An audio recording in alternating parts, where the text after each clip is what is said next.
అష్టోత్తర పూజ లేకపోతే సహస్ర పూజ అంతే. 63, 76, 481, 523, 736 అలా ఉండవు నామాలు. 108, 1000 ఈ రెండే ఎందుకు ఉండాలి అంటే 108 నామాలతో పూజ ఎందుకు చేస్తారంటే ఈ సమస్త జగత్తు ఎందు కుక్క పుట్టనివ్వండి, పిల్లి పుట్టనివ్వండి, పంది పుట్టనివ్వండి, మనిషి పుట్టనివ్వండి, ఎవరు పుట్టినా మనం సనాతన ధర్మంలో నక్షత్రాన్ని ప్రమాణంగా చూసి చెప్తాం, తిథిని వారాన్ని చెప్పాం. నక్షత్రాన్ని ప్రమాణం చేసుకుంటాం. అందుకే మీకు రామాయణంలో వారాలు ఉండవు, అసలు రామాయణంలో తిథులు నక్షత్రాలే ఉంటాయి, అసలు వారాలు చెప్పరు రామాయణంలో. అటువంటప్పుడు కలియుగంలో వారాలు చెప్తున్నాం మనం హోరని బట్టి. ఇప్పుడు ఎవరు పుట్టినా నక్షత్రమే చూస్తాం, ఏ నక్షత్రంలో పుట్టాడండి అని జాతకం వేస్తారు. మళ్ళీ శరీరం విడిచిపెట్టేసినప్పుడు నక్షత్రమే చూస్తారు, ఏ నక్షత్రంలో పోయాడండి అంటారు. దాన్ని బట్టి ఇల్లు వదలాలా వదలక్కర్లేదా, త్రిపాది నక్షత్రమా ఇంకోటా చూస్తారు. జనన మరణములు నక్షత్రాన్ని బట్టి ఉంటాయి. ఏ నక్షత్రంలో పుట్టాడో దాన్ని బట్టి గ్రహాలు జాతకంలో తిరుగుతుంటాయి. తిరుగుతున్నప్పుడు శుభాశుభముల యొక్క ఫలితములు ఇస్తాయి. ఒక ప్రత్యేక నక్షత్రంలో పుట్టాడు, స్వాతి నక్షత్రంలో పుట్టాడు అనుకోండి, ఇప్పుడు ఏలినాడు శనిలో ఉంటాడు. కాబట్టి అప్పుడు కించిత్ కష్టం ఉంటుంది. మరి ఏలినాటి శని వచ్చినప్పుడు, ఇప్పుడు నా కొడుకు ఏలినాటి శనిలో ఉన్నాడనుకోండి, ఈశ్వరా వాడిని ఎక్కువ కష్టపెట్టకు, వాడిని రక్షించు అని నేను అడగాలి. ఈశ్వరా మా ఇంట్లో కుక్క ఏదో ఫలానా నక్షత్రంలో పుట్టింది, సమస్త జగత్ ఆ 27 నక్షత్రాల్లోనే పుట్టింది. ఒక్కొక్క నక్షత్రానికి 4 పాదాలు, 27 × 4 108. 108 నక్షత్ర పాదాల్లో జగత్తులో ఏ ప్రాణి పుట్టినా ఆ ప్రాణులన్నీ సుఖముగా ఉండుగాక, మా ప్రసాదం తిన్న వాళ్లే బాగుండాలని అడగడం మన సంస్కారంలో ఉండదు. 108 నక్షత్ర పాదముల యందు పుట్టిన సమస్త ప్రాణిజాతము కూడా సంతోషముగా ఉండుగాక. 108 నామాలతో పూజ, 108 పువ్వులు. కాదండి నాకు 108 చెప్తే తృప్తి లేదండి, ఎన్నో చెప్పాలని ఉంది. సహస్రం అంటే సంస్కృతంలో 1000 కాదు, అనంతం. ఎన్నో చెప్పేశాడని, ఇంకా ఎన్నో చెప్పేయాలంటే సహస్రం అంటారు. సంఖ్య 1000కి పరిమితం చేస్తారు, అప్పుడు సహస్రనామార్చన చేస్తాడు. అంతేకాని ఆవలిస్తూ కూర్చుని సహస్రనామార్చన చేస్తే తంతు. ఉత్సాహంగా చేస్తేనే సహస్రనామార్చన చెయ్యాలి. ఆవలింతలు వస్తున్నాయి అన్నవాడికి 3 నామాలు చాలు. శ్రీరామ రామ రామేతి రమే రామే మనోరమే సహస్రనామ తత్తుల్యం రామనామ వరాననే. అంటే నా ఉద్దేశం ఆవలింతలు వచ్చేవాడి కోసమని కాదు. శ్రీరామ శ్రీరామ శ్రీరామ. ఎప్పుడు నువ్వు చాలా ముఖ్య కార్యంలో ఉండి ఆ రోజున అనుకోకుండా నిద్ర లేచి పూజ కెడుతుంటే ఏదో ముఖ్యమైన కార్యం వచ్చేసింది, బయలుదేరిపోయి వెళ్ళిపోవాలంతే. ఇప్పుడు అలా బయలుదేరిపోవాలి, పూజ పూర్తిగా చేయడానికి అవకాశం లేదు. అప్పుడు ఇన్ని నామాలు చెప్పడం మానేసి శ్రీరామ శ్రీరామ శ్రీరామ అన్నాడు, అయిపోయింది పూజ. సహస్రనామాలతో పూజ చేసినట్టు. ఎందుకని ఎప్పుడు నేను చెప్పింది సమయం తగినంత లేకపోతే, అంతేకాని నిద్ర 8ంటికి లేచి సమయం లేదనకూడదు. పూజ చేసుకునే వేళని కుదించవలసి వస్తే అనుకోని పని తగిలి అప్పుడు రామ రామ రామ అంటే చాలు 1000 నామాలు. ఎలా అక్షరాల్ని అంకెల్లోకి మారుస్తారు సంస్కృతంలో. రా అంటే 2, మా అంటే 5. రామ రామ రామ 2 × 5 × 2 × 5 × 2 × 5, 2 5 10, 10 2 20, 25 100, 100 2 200, 205 1000. సహస్రనామ తత్తుల్యం రామనామ వరాననే. కాబట్టి రామ రామ రామ అంటే 1000 నామాలు చెప్పినట్టే. కాబట్టి ఇప్పుడు నామములతో పూజ చేసినప్పుడు పుష్పములను వాడడానికి కారణం, ఈశ్వరా మీరు మాకు చెవులు ఇచ్చారు, ఈ చెవులకు వినికిడి శక్తిని ఇచ్చారు. ఆ వినికిడి శక్తిని ఇచ్చిన కారణం చేత నేను ఎన్ని విషయాలు తెలుసుకుంటున్నానో, వాటి వలన నేను ఎంత మార్పు చెంది దగ్గరగా జరగగలుగుతున్నానో ఈశ్వరునకు కృతజ్ఞతగా మీ పాదముల యందు పుష్పములను సమర్పించుచున్నాను. నమః, నాది కాదు నీది. ఇది పంచసంఖ్యోపచారిణి అయినటువంటి అమ్మవారికి ఇచ్చేటటువంటి ఉపచారములతో పువ్వులతో పూజ చేయడానికి కారణం. ఇప్పుడు గంధ పుష్ప ధూప దీప నైవేద్యం, ఆఖరి ఉపచారం 5వ ఉపచారం నైవేద్యం. నైవేద్యం అన్న మాటకు అర్థం ఏమిటంటే ఈశ్వర తినండి అని పరమ ప్రీతితో పదార్థాన్ని అక్కడ ఉంచి పెట్టడం. మీరు ఇంత కృతజ్ఞతాభావంతో, ఇంత పరిపూర్ణమైన హృదయంతో, ఇంత సత్వగుణంతో పూజ చేస్తున్నప్పుడు మనసులో ఉద్వేగం ఉండే అవకాశం ఉంటుందా? ఉండదు. ఉండదు. కాబట్టి రజోగుణ తమోగుణ భూయిష్టమైన పదార్థములు, ఉచ్ఛిష్టములు నైవేద్యముగా ఇవ్వకూడదు. ఉచ్ఛిష్టం అంటే ఆ పదార్థాన్ని ఇంతకు ముందు ఎవరైనా తిని విడిచిపెట్టారనుకోండి, అది ఉచ్ఛిష్టం అంటారు. ఉదాహరణకి ఏదో బయట మిఠాయి దుకాణం ఒకటి ఉంది, కోవా బిళ్ళలు అమ్ముతున్నాడు. ఎవరికో అరకిలో కోవా బిళ్ళలు అమ్మాడు. మీరక్కడ అరకిలో కోవా బిళ్ళలు అట్టుకొచ్చి ఈశ్వరుడికి ఇవ్వకూడదు. మీరు ఉచ్ఛిష్టం ఇచ్చారని గుర్తు. వండిన పదార్థంలో కొంత తినగా మిగిలినది నైవేద్యానికి పట్టుకొస్తే ఉచ్ఛిష్టము నైవేద్యము చేసినట్టు. అప్పుడు అక్కడ జరుగుతున్నది ఉపచారం కాదు, అపచారం, తంతు, పూజ కాదది. అందుకే నైవేద్యాన్ని వండుతారు దేవాలయంలోనే.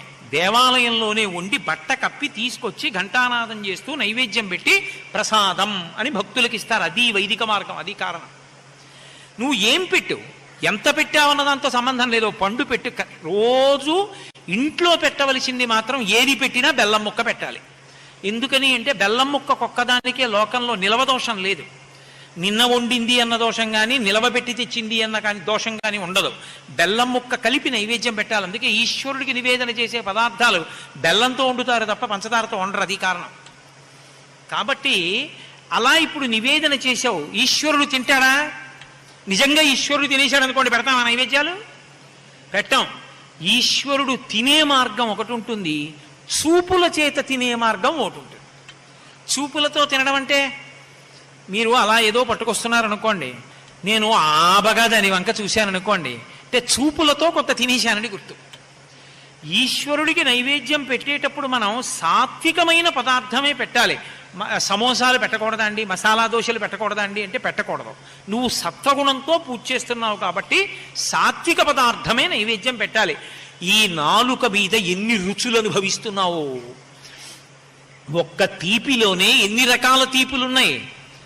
ఓటి మిఠాయి లడ్డు, ఓటి బూందీ లడ్డు, ఏదో ఇంకోటి ఇంకోటి ఇంకోటి రకరకాల తీపులు తింటున్నావా? కొత్త ఆవకాయ వచ్చిందంటే, కొత్త మామిడికాయ వచ్చిందంటే వెండి కంచం తాకట్టు పెట్టైనా ఊరగాయలు పెట్టుకు తింటున్నావా? ఇన్ని రకాల పదార్థాలు తిని తృప్తి పొందుతున్నావంటే, రోజు అన్ని వండుకు తింటున్నావంటే నాలుగు ఇవ్వబట్టి కదూ ఈశ్వరుడు, దాని మీద రసాంకురములను పెట్టబట్టి కదూ. కాబట్టి ఈశ్వర, మీకు నేను కృతజ్ఞతను ఆవిష్కరిస్తున్నాను. నైవేద్యం, నైవేద్యమునందు భక్తితో చేస్తున్నాడు. నైవేద్యం అనేమిటి గుర్తు? నైవేద్య మంత్రాన్ని మనసుతో అనుసంధానం చెయ్యాలి. ఏమనుంది? 5 మాటలు వ్యాహృతులు ఇస్తారు, 5 మాటలు నోట్లో వేసుకుంటారు, అంటే యజ్ఞం చేసినట్టు. పుచ్చుకోండి, ప్రాణాయ స్వాహ, అపానాయ స్వాహ అని 5 మాటలు చూపించాడు. భావనలో ఎలా ఉండాలి? అది నివేదన అన్న మాటకు అర్థం. నైవేద్యము నివేదనము. నివేదనము అంటే కలెక్టర్ గారికి నివేదించామండి అంటారు. నివేదన అంటే చెప్పుకొనుట. ఏమిటి చూస్తున్నావు, ఏమిటి ఆయనకి చెప్పుకుంటున్నావు అంటే, గబగబా తినకండి ఈశ్వరా. భర్త గబగబా తినేస్తున్నాడు అనుకోండి, భార్య ఏమంటుంది? అలా గబగబా తినకండి, వెక్కిళ్ళు వస్తాయి, మెల్లిగా తినండి. ఎందుకంత తొందరగా తింటారు? మెల్లిగా తినండి, కాసిన మంచినీళ్ళు తాగండి మధ్యలో అంటుందా? అందా? ప్రేమ ఉన్న భార్య భర్తతో ఆ మాట అంటున్నప్పుడు మీరు భగవంతుడితో అనొద్దు, తొందరగా తినకండి ఈశ్వర, మెల్లిగా తినండి. మధ్యే మధ్యే పానీయం సమర్పయామి, మధ్య మధ్యలో కాసిన నీళ్లు తాగండి. తీసుకున్నారా అంటే, ఆయన మధ్యలో నీళ్లు తాగాడంటే ఇంకా తింటాడా? తింటాడు. అసలు ఆ అవకాశం నువ్వు ఇచ్చావా? వెంటనే హస్త వృక్షాలయం, పాల వృక్షాలయం, దాచమణి ప్రేమ అయిపోయిందంటే నైవేద్యం. ఇంకా ఆయన ఏం తింటాడే? అదో తంతు. మధ్యే మధ్యే పానీయం సమర్పయామి అని నీళ్లు విడిచిపెట్టాక ఆయన మళ్ళీ తింటున్నాడు. కాస్త కళ్ళు మూసుకుని ఆ పదార్థాన్ని ఆయన నోట్లో వేసుకుని సంతోషించాడని భావించాలి. అప్పుడు ఉత్తరాపోసనం సమర్పయామి, మళ్ళీ కడుపు నిండా తాగండి నీళ్లు. చేతికి చక్ర పొంగల్ అంటుకుంది కదూ, కడుక్కోండి. హస్తౌ ప్రక్షాళయామి, నీళ్లు పోశారు. ఏదైనా తింటే కాళ్ళు కడుక్కోవాలి. పాదౌ ప్రక్షాళయామి, కాళ్ళు కడుక్కోండి. శుద్ధ ఆచమనీయం సమర్పయామి, 3 మాటలు నీళ్లు పుచ్చుకోండి. శౌచం ఉంది. ఇప్పుడు ఈశ్వరుడు యొక్క నైవేద్యంలో నిజంగా అనుభవించి పెడితే, మనసు నిలబడితే అప్పుడు అది నైవేద్యం. ఈశ్వరుడు చూసి మనకిచ్చాడు కాబట్టి అది ప్రసాదం. ప్రసాదం తీసుకుంటే ఏమవుతుంది అంటే, ప్రసాదాన్ని లోపలికి పుచ్చుకుంటే మనం తిన్న ఏ పదార్థంలోనైనా సరే 6వ వంతు మనసుగా మారుతుంది. ఈశ్వర ప్రసాదాన్ని కళ్ళకద్దుకుని నోట్లోకి పుచ్చుకుంటే 6వ వంతు మనస్సు అవుతుంది. మనస్సు సంకల్ప వికల్ప సంఘాతము. అప్పటి వరకు ఏదో సమస్య ఉంది, పరిష్కారం దొరకట్లేదు. భగవత్ ప్రసాదాన్ని నోట్లో వేసుకున్నాడు, 6వ వంతు మనసు అయింది.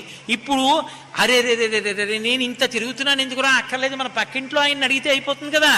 పక్కింటి ఆయన్ని అడిగాడు, ఏమండి మీ అమ్మాయిని మా కోడలు చేసుకుంటాం అన్నాడు. అయ్యా మీరు అడగలేదని బాగుండదని ఊరుకున్నానండి, ఎప్పటి నుంచో నాకు కోరుకుంది మీ అబ్బాయికి ఇద్దామని, తప్పకుండా చేసుకుందాం అన్నాడు. ఇప్పటిదాకా కోడల కోసం ఊళ్ళన్నీ తిరిగి వచ్చాడు, పక్కనే ఉంది కోడలు. ఎప్పుడు అర్థమైంది? భగవత్ ప్రసాదం 6వ వంతు మనసు అయితే పక్కనే కోడలు ఉందని తెలిసి వచ్చింది. అందుకని ప్రసాదాన్ని కళ్ళకద్దుకు నోట్లో వేసుకుంటారు. ప్రసాదం మాకు వద్దంటే ఏమీ అవదు, ఈశ్వరుని యొక్క కటాక్షము లభించదు. అందుకే సత్యనారాయణ స్వామి వరస కథలో ప్రసాదం అక్కర్లేదంటే పడవలు వెలిగిపోతాయి, ప్రసాదం జరగకపోతే పడవలు ముంచేసే శాడిస్తే భగవంతుడు కాదు. ఈశ్వర ప్రసాదమును తిరస్కరిస్తే ఈశ్వరుని యొక్క అనుగ్రహమును తిరస్కరించినట్టు.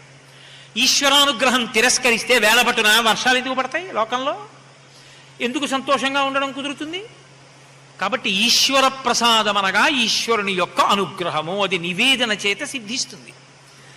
ఇప్పుడు పూజ, ఈ పంచసంఖ్యోపచారిణి, ఈ 5 ఉపచారములను శ్రద్ధగా నువ్వు చేస్తే నీకు జ్ఞానేంద్రియములను భగవంతుడు ఇచ్చినందుకు కళ్ళు, ముక్కు, చెవి, నాలుక, చర్మము, ఈ 5 ఇచ్చినందుకు ఈ 5టికి కృతజ్ఞతావిష్కారమునకే పూజ అని పేరు.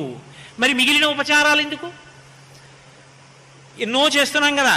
ఏదో ఛత్రం ధారయామి, చామరం విజయామి, నృత్యం దర్శయామి, గీతం శ్రావయామి, వాద్యం ఘోషయామి, ఆందోళికాన్ సమర్పయామి, దర్పణం దర్శయామి. ఇవన్నీ ఎందుకు ఉపచారాలు? అంటే నీకు 5 ఆయన ఇచ్చింది? కారు ఇచ్చాడా? కారుకు కావలసిన ఇనుము భూమిలోంచి ఇచ్చాడా? కారు వెళ్ళడానికి పెట్రోల్ ఇచ్చాడా? ఎండలో పెడుతుంటే దాంట్లో ఏసీ ఇచ్చాడా?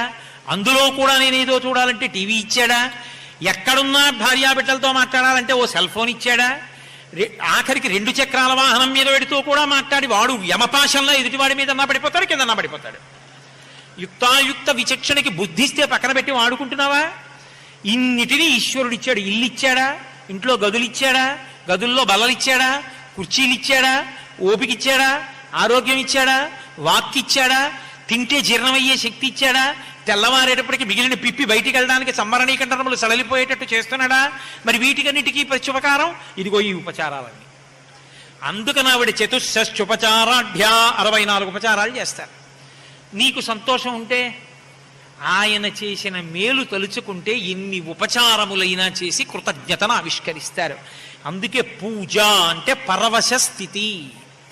పరమ పరవశంతో భగవంతుడు చేసినటువంటి ఉపకారములను స్మరించి ఆయనకి కృతజ్ఞతను ఆవిష్కరించుట. అంతేకాని దీపం ఇటు తిప్పనా అండి, దీపం అటు తిప్పనా అండి, అగరవత్తులు 2 వెలిగించాలా అండి, 1 వెలిగించాలా అండి, ఏది చేసినా ముందసలు లోపలి భావన తెలుసుకో. అది తెలుసుకోనంతసేపు తంతు, తెలుసుకుంటే పూజ.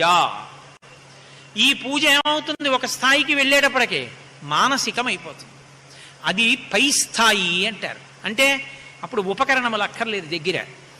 ఆ కృతజ్ఞతాభావం లోపల బాగా పెరిగిపోతే మనసు వెంపర్లాడిపోతుంది పూజ చేస్తానని. ఆ వెంపర్లాడిపోయినప్పుడు ఎలా ఉంటుందో, ఎలా చేస్తుందో శంకరాచార్యుల వారు చెప్పారు. రత్నైకల్పితమానసం హిమజలై స్నానంచ దివ్యాంబరం నానారత్న విభూషితం మృగమదామోదాంకితం చందనం జాజీచంపక బిల్వపత్రరచితం పుష్పంచ ధూపం తథా దీపం దేవదయానిధే పశుపతే హృత్కల్పితం గృహ్యతాం. ఈశ్వర, హృత్కల్పితం, నా మనసు చేత సృష్టించి ఇస్తున్నాను. కళ్ళు మూసుకు కూర్చుంటాడు. కళ్ళు మూసుకు కూర్చుంటే కాశీపట్టణానికి వెళ్ళిపోతాడు.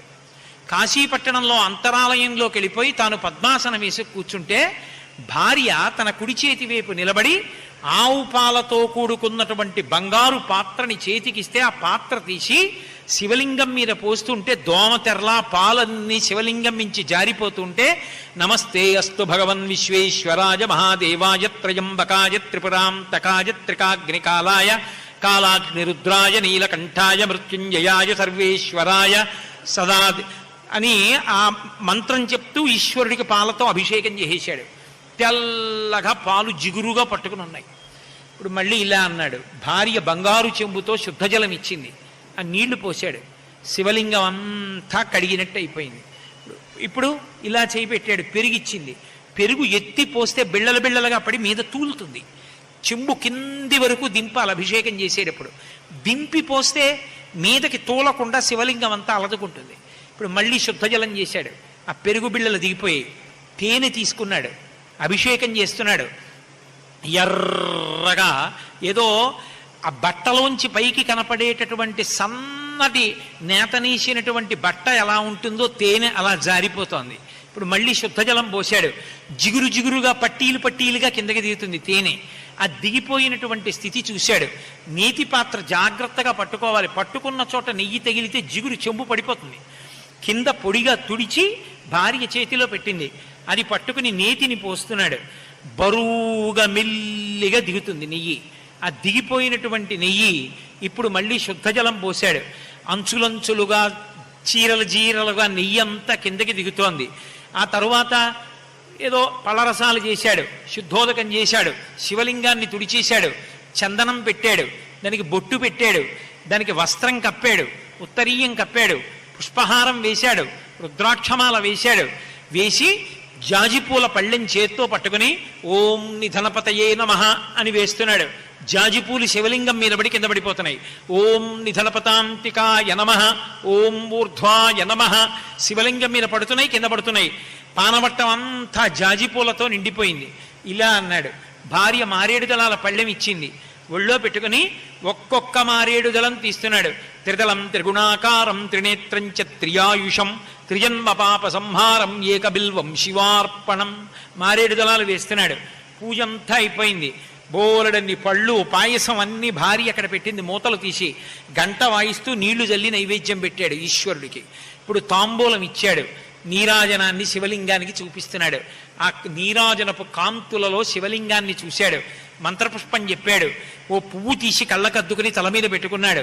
ఆ ప్రసాదాన్ని పాయసం చేతిలో వేసుకుని నోట్లో వేసుకున్నాడు. ఆ చేయి కడుక్కున్నాడు. పీఠమించి లేచి ఇంట్లోంచి బయటికి వచ్చాడు. ఇదంతా ఎక్కడ కూర్చుని చేశాడు? ఎక్కడ నిజంగా కాశీ వెళ్ళి కాదు, ఇక్కడే కూర్చుని మనసులో వారణాసి పట్టణంలో ఉన్నటువంటి విశ్వనాథలింగానికి అభిషేకము పూజ పూర్తి చేశాడు. ఇప్పుడు పూజ చేసినప్పుడు మనసు నిలబడితే అందుతుంది. మనసొక్కటి నిలబెట్టి మనసు పదార్థమును సృష్టిస్తే ధ్యానమై ఇవన్నీ ఈశ్వరుడికి అందిపోతాయి. అందుకే ఈ పూజ కన్నా పై స్థాయి పూజ మానస పూజ. అందుకే ఈ పూజ నియమంగా ఎందుకు చేస్తారంటే అది చెయ్యగా చెయ్యగా చెయ్యగా చెయ్యగా చెయ్యగా ప్రీతి పొందినటువంటి మనస్సు మధ్యలో వ్యవధానం లేకుండా ఆ పూజని ఏ పదార్థాలు లేకపోయినా కళ్ళు మూసుకు కూర్చుంటే సమస్త పదార్థములను మనసు సృష్టిస్తుంది. సృష్టిస్తే ఇన్ని పదార్థములతో పూజ చేస్తాడు. అక్కడ లేవు కదండి. అంటే మనసు సృష్టించి ఇచ్చింది ఈశ్వరుడికి ఎక్కువ. ఎందుకనంటే మనసు నా దగ్గర పెడితే నీ ప్రీతి చెందుతానంటాడు. వటుర్వాగేహీ వా ఇతిరపి జటీవా తదితరో నరో వా యక్కశ్చిద్భవతు భవకింతేన భవతి యదీయం హృత్పద్మం యది భవత దీనం పశుపతే తదీయస్త్వం శంభో భవతి భవభారంచ వహసి అంటారు శంకర భగవత్పాదులు. నువ్వు ఏం చేశావు కాదు, మనసు ఆయన దగ్గర పెడితే నీకు ప్రీతి. ఇప్పుడు మనసుతో ఇన్ని సృష్టించి అక్కడ పెడితే ఆయన పరమానందాన్ని పొందేస్తాడు. పొంది ఈ చేసిన పూజ ఒక్క ఉపచారం కూడా తక్కువ కాకుండా పరమేశ్వరుడికి అందుతుంది. ఈశ్వరుడి యొక్క అనుగ్రహానికి పాత్రుడవుతావు. అందుకే పూజ అన్న మాటని అర్థం చేసుకుని పూజ చేస్తే తరిస్తాడు. లేకపోతే అది తంతుగా మిగిలిపోతుంది. అలా మిగిలిపోకుండా ఉండాలి అంటే ఆ పూజలో చేసేటటువంటి ఉపచారముల యొక్క తత్వమును తెలిసిన్నవాడై ఉండాలి. అందుకని అసలు జీవితంలో ప్రాథమికంగా తెలుసుకు తీరవలసిన విషయం ఏది అంటే పూజ అన్న మాటకు అర్థం పూజ ఎందుకు చేస్తామన్నది అర్థం. ఇప్పుడు చివరికి వెనక్కి రండి. పూజ చేసిన వాడు పూజింపబడతాడు అన్నాను నేను. ఈశ్వరుడు చేసిన ఉపకారాన్ని గుర్తుపెట్టుకుని కృతజ్ఞతను ఆవిష్కరిస్తే వాడు లోకంలో ఎవరు ఏ చిన్న ఉపకారం చేసినా గుర్తుపెట్టుకుని కృతజ్ఞతలు చెప్తాడు. అలా కృతజ్ఞతాబుద్ధితో బతికేవాణ్ణి చూసి చాలా మంచివాడు రా, ఆయన ఒకళ్ళ జోలికి వెళ్ళడు, ఇంత ఉపకారం చేస్తే గుర్తుపెట్టుకుని అయ్యా మీరు నాకు ఆ ఉపకారం చేసి పెట్టారంటాడు రా, చాలా మంచివాడు, అలాంటి వాడికి చెయ్యాలి ఉపకారం అని లోకము వాణ్ణి పూజిస్తుంది. పూజ చేసిన వాడు పూజింపబడతాడనడానికి కారణం అది. దీపాలు 108 పెట్టడం, 1,00,000 పెట్టడం, 1,00,00,000 పెట్టడం దానివల్ల ఏమైనా ఉపయోగం ఉందా అని నన్ను అడిగారు అనుకోండి, భక్తితో ఓ దీపం పెట్టినా చాలు. 1,00,000 దీపాలు పెడితే ఏదో కొత్తగా ఉరిగిపోయేది ఉండదు, ఒక దీపమే పెడితే వచ్చేటటువంటి నష్టం ఉండదు. భక్తితో పెట్టిన ఒక్క దీపమైనా అంతే, 1,00,000 దీపాలైనా అంతే, 1,00,000 దీపాలైనా అంతే. కానీ పువ్వుల విషయం దగ్గరికి వచ్చేటప్పటికి మాత్రం మీరు ఎన్ని నామాలు చెప్తున్నారో అన్ని పువ్వులు వేస్తారు. ఎన్ని నామాలు చెప్తారు? చెబితే 108, లేకపోతే 1000 అంతే. 374 నామాలు చెప్తానండి, 456 నామాలు చెప్తానండి ఉండదు లోకంలో. చేస్తే అష్టోత్తర పూజ, లేకపోతే సహస్ర పూజ అంతే. 63, 76, 481, 523, 736 అలా ఉండవు నామాలు. 108, 1000 ఈ రెండే ఎందుకు ఉండాలి అంటే 108 నామాలతో పూజ ఎందుకు చేస్తారంటే ఈ సమస్త జగత్తు ఎందు కుక్క పుట్టనివ్వండి, పిల్లి పుట్టనివ్వండి, పంది పుట్టనివ్వండి, మనిషి పుట్టనివ్వండి, ఎవరు పుట్టినా మనం సనాతన ధర్మంలో నక్షత్రాన్ని ప్రమాణంగా చూసి చెప్తాం, తిథిని వారాన్ని చెప్పం, నక్షత్రాన్ని ప్రమాణం చేసుకుంటాం. అందుకే మీకు రామాయణంలో వారాలు ఉండవు, అసలు రామాయణంలో తిథులు నక్షత్రాలే ఉంటాయి, అసలు వారాలు చెప్పరు రామాయణంలో. అటువంటిప్పుడు కలియుగంలో వారాలు చెప్తున్నాం మనం హోరని బట్టి. ఇప్పుడు ఎవరు పుట్టినా నక్షత్రమే చూస్తాం, ఏ నక్షత్రంలో పుట్టాడండి అని జాతకం వేస్తారు. మళ్ళీ శరీరం విడిచిపెట్టేసినప్పుడు నక్షత్రమే చూస్తారు, ఏ నక్షత్రంలో పోయాడండి అంటారు. దాన్ని బట్టి ఇల్లు వదలాలా వదలక్కర్లేదా, త్రిపాది నక్షత్రమా ఇంకోటా చూస్తారు. జనన మరణములు నక్షత్రాన్ని బట్టి ఉంటాయి. ఏ నక్షత్రంలో పుట్టాడో దాన్ని బట్టి గ్రహాలు జాతకంలో తిరుగుతుంటాయి. తిరుగుతున్నప్పుడు శుభాశుభముల యొక్క ఫలితములు ఇస్తాయి.